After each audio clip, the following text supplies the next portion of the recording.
Hello bos, selamat petang, saya Mr. Pang. Hari ini kita kedai ada tapak ini kereta baru sampai aja. Baru sampai kita punya kedai tahun 2017 Kia Sorento 2.2 auto.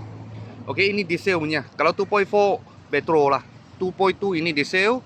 Harga jual 36,800. Sekarang market masih jual 40 lebih ya. Tapi kereta ni baru sampai. Kita belum cuci ya, belum cuci. Dalam macam ni. Okey, dah mula-mula tengok ingat petrol, ini ada turbo punya, ini diesel. Confirm diesel. Okey. Tinta belum buka, belum puspakom, tinta belum buka. Lepas tu dalam macam ni.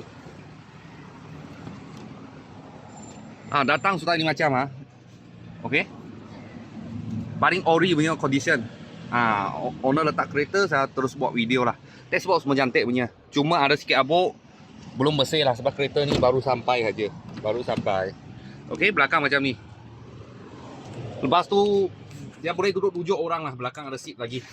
Aircon sejuk, enjin gearbox ada masalah lah. Tadi saya sudah try belakang macam ni. Okey.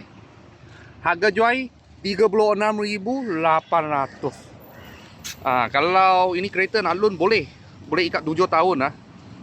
7 tahun. Kalau tahun inilah boleh ikat 7 tahun. Bulanan 600 lebih saja. Zero deposit. Kalau kredit boleh sampai 9 lah. 500 lebih sehingga 600 lah. Macam tu. Kalau bos-bos dan kawan-kawan saya tengah cari diesel punya kereta. Lepas tu boleh duduk 7 orang punya, kita sini ada sebiji. Kalau ada apa murah-murah kereta, saya akan video lagi. Thank you bos. Thank you.